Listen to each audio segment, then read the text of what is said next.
हमारी आज की कहानी है राम नाम का चमत्कार।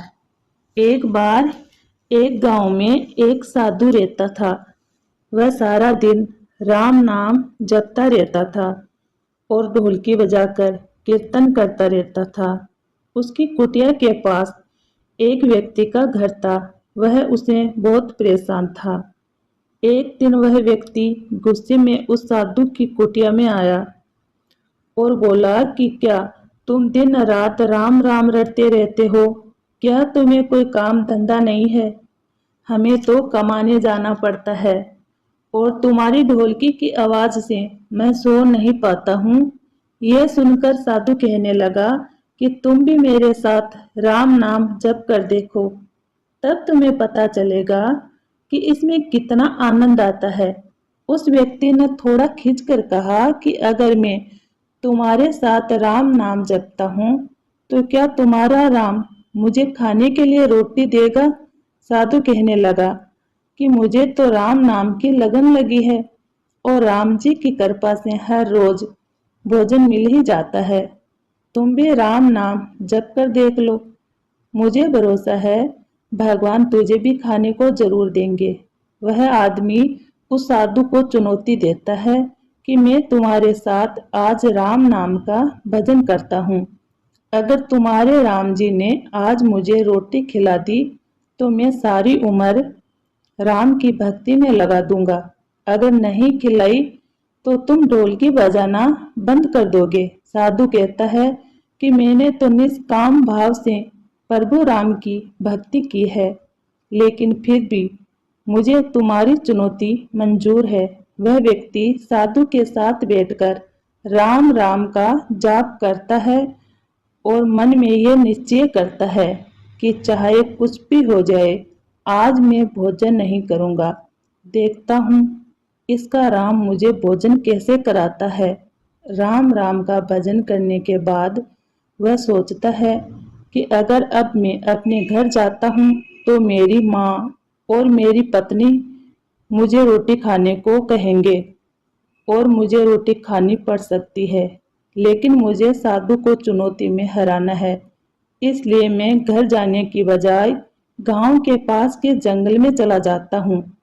वह जंगल में एक पेड़ के ऊपर चढ़कर बैठ जाता है और सोचता है कि मैं सारा दिन इस पेड़ से नीचे नहीं उतरूंगा और अन्न का एक भी दाना नहीं खाऊंगा। इस तरह मैं साधु को हरा दूंगा और उसका ढोलकी बजाना बंद हो जाएगा। कुछ देर बाद उस जंगल से एक बंजारों की टोली गुजरती है। उन्हें बहुत भूख लगी होती है।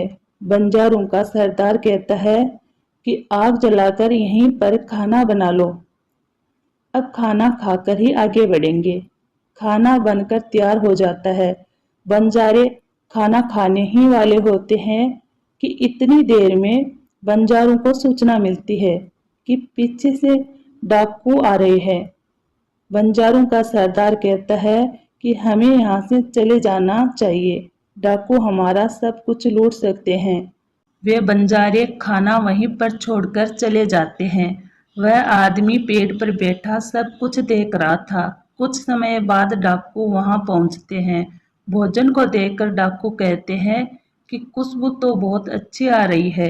ये भोजन किसने बनाया और बनाने के बाद खाया क्यों नहीं? यह हमें फंसाने के लिए कहीं किसी की चाल तो नहीं हो सकता है इस भोजन में जहर हो। उसी समय डाकुओं के सरदार की नज़र पेड़ पर बैठे उस व्यक्ति पर पड़ती है। वह उसे नीचे आने का आदेश देता है।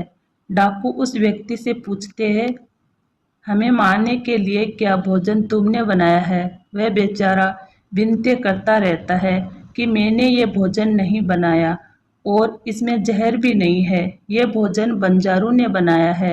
आपके आने की खबर सुनकर वह यहाँ से भाग गए, लेकिन डाकुओं के आगे उसकी एक नहीं चलती।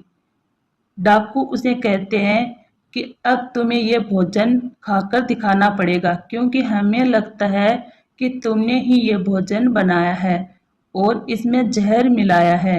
अब सबसे पहले तुम ही ये भोजन खाओगे। वह जिद पर अड़ा रहता है कि मैं भोजन किसी भी कीमत पर नहीं खाऊंगा। डाकू का शक और गहरा हो जाता है। वे बंदूक की नोक उसके सर पर रखकर कहते हैं, तुझे ये भोजन खाना पड़ेगा, नहीं तो गोली खानी पड़ेगी। उसके भोजन करने के बाद डाकू ने उसे छोड़ दिया। अब उसे विश्वास हो गया कि बंजारों को और डाकुओं को राम जी ने ही भेजा है। वह वहां से सीधा साधु की कुटिया में जाता है और जाकर साधु के चरणों में प्रणाम करता है। उसने साधु को सारा वृत्तांत सुनाया। अब उस साधु से भी ज्यादा उसे राम नाम की लगन लग गई और उसने अपना पूरा जीवन प्रभु राम जी को समर्पित कर दिया। हमारी ये कहानी आपको अच्छी लगे तो वीडियो को लाइक करें, चैनल को सब्सक्राइब करें। धन्यवाद।